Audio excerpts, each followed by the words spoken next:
L'Oriente non è solamente grande cinema, ma è anche anime e serie TV, e la sua fantasia, le sue innumerevoli influenze possono prendere forme alquanto bizzarre, ma comunque memorabili. La TV è un mezzo che i giapponesi padroneggiano da sempre, grazie alle loro serie di cartoon o anime tratte dai loro manga, se vogliamo essere più specifici, e che hanno svezzato generazioni di ragazzini in tutto il mondo.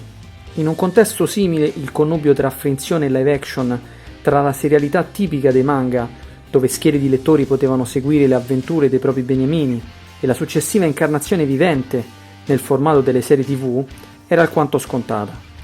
Gli eroi di carta che prendono vita in carne ed ossa è sempre stato il sogno di ogni lettore, piccolo o grande che sia. Iniziamo insieme questa nuova serie di video monotematici incentrati su alcune di queste serie giapponesi che sono giunte anche in Italia e nel resto del mondo, ma ci soffermeremo occasionalmente anche su quelle del tutto inedite e perciò ancora più interessanti. Ma prima di tutto, sigla!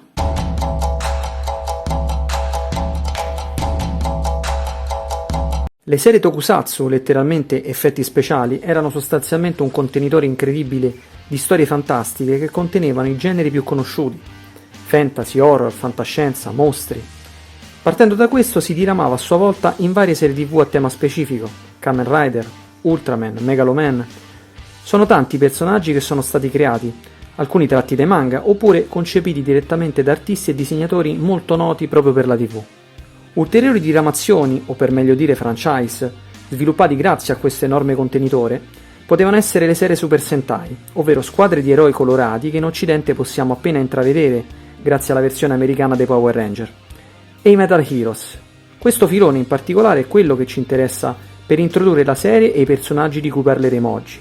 Quanto abbiamo adorato da piccoli, ma anche da grandi, le varie incarnazioni robotiche che si sono succedute negli anime più memorabili, e tratte soprattutto dai manga creati grazie alla mirabolante fantasia di Gonagai e dei suoi collaboratori. Le serie Metal Heroes erano principalmente questo: robot, cyborg o umani con armature meccaniche. Impossibile per chi aveva visto gli anime robotici non rimanerne affascinato. Una delle serie che spiccava tra questi era Tokkei Winspector, letteralmente Polizia Speciale Winspector. Serie creata da Toei Company per TV Asahi nel 1990 e trasmessa in Italia per la prima volta sul canale Italia 7 nel 1992. I Winspector è la prima serie creata della trilogia Rescue Police, che comprende il suo seguito Soul Brain del 1991 ed Extreme Draft, tutte e due inedite in Italia. Il suo predecessore, nonché ispiratore della squadra con i colori del semaforo, non ditemi che non ci avete mai fatto caso, dicevo il suo ispiratore, è un'altra serie robotica da noi sempre inedita, chiamata G-Ban, e andata in onda in Giappone fino all'anno precedente, 1989. La serie, come dicevo, fu di ispirazione per creare i Winspector, sia come tipologia di storie, eroi in armatura al servizio della polizia per sventare i crimini più pericolosi, ma anche come estetica delle armature. Se notate bene, il design è molto simile. C'è un motivo se lo stile è così somigliante, e questo viene dal fatto che il creatore e character designer è Keita Amemiya, ovvero lo stesso artista dietro la progettazione dei Winspector. La trama è molto semplice. In un ipotetico futuro ambientato nel Giappone del 1999, la criminalità e la violenza corrono incontrastati e solo una forza speciale di polizia può riuscire a tenere sotto controllo questi problemi e difendere la comunità. I Winspector sono un'unità capitanata da Ryoma Kagawara.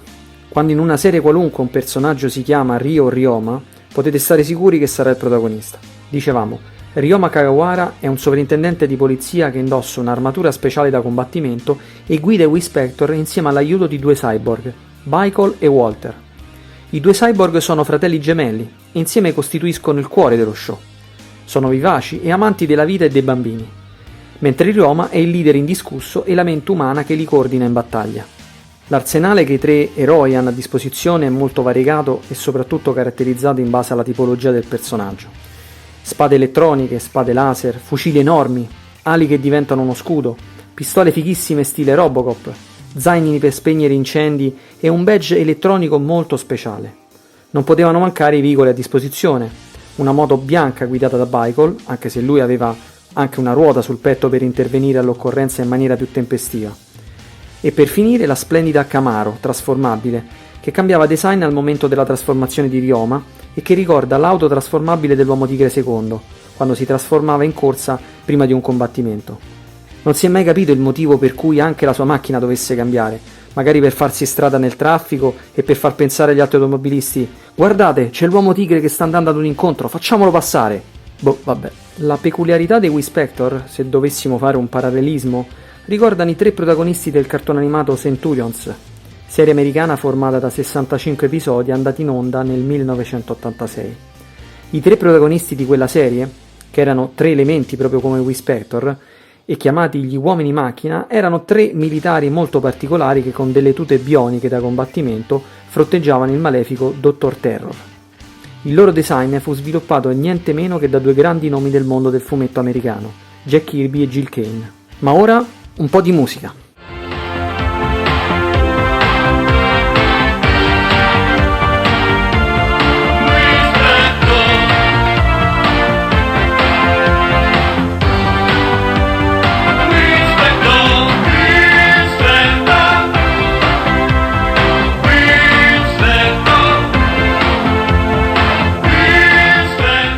Bel testo, vero? In realtà la sigla italiana era così poco loquace perché riprendeva il ritornello della sigla nella versione francese cantata da Bernard Minet. Una vera e propria hit, che ebbe anche un discreto successo nell'ambito discografico. Ma sentite questa ora.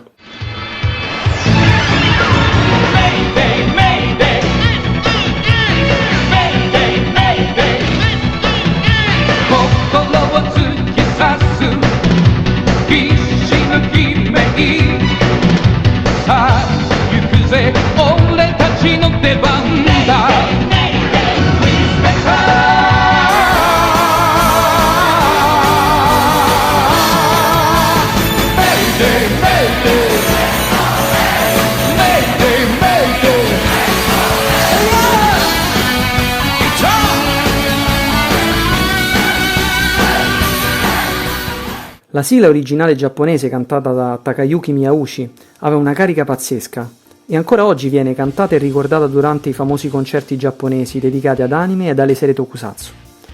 E anche chi vi sta parlando in questo momento non può non nascondervi il desiderio di volersi trovare sotto quel palco ed urlare insieme alla gente Mayday, Mayday, SOS!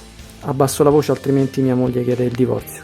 Una serie nipponica che si rispetti non poteva non avere una linea di giocattoli a tema. Bandai, la mitica company produttrice di giocattoli e modellini dagli anni 60 ai giorni nostri, tra i suoi tanti modellini dedicati ai supereroi tokusatsu, fa uscire in quegli anni una linea dedicata ai Wispector. I 3 personaggi uscirono singolarmente insieme ai loro accessori e anche nella versione full pack, una valigetta che li conteneva tutti e 3. Lo stampo di questi giocattoli era praticamente quello che la stessa Bandai usava per la linea Senseiya, i Cavalieri dello Zodiaco. Un pupazzetto snodato con vari fori in cui applicare l'armatura fatta in metallo e plastica. La particolarità di questi giocattoli, come per i Cavalieri dello Zodiaco, erano la posabilità. Praticamente si smontavano ogni volta che li muovevi.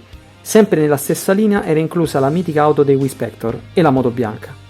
A quanto sembra, nei mercati orientali vennero rilasciati anche le loro armi a grandezza naturale, come la spada laser di Fire, il leader della serie, e anche la versione DX dei personaggi, ovvero i pupazzi ma a grandezza maggiore. Prima di lasciarvi vi regalo una chicca finale. Il personaggio di Fire, il Wispector rosso e protagonista della serie, è tornato sullo schermo in tempi recenti grazie alla scena post-crediti nel nuovo special Super Sentai del 2018, ovvero Kyuranger vs Space Squad, facendo presagire una sua presenza certa nel nuovo film prodotto sempre da Toei Asahi TV e in uscita prossimamente.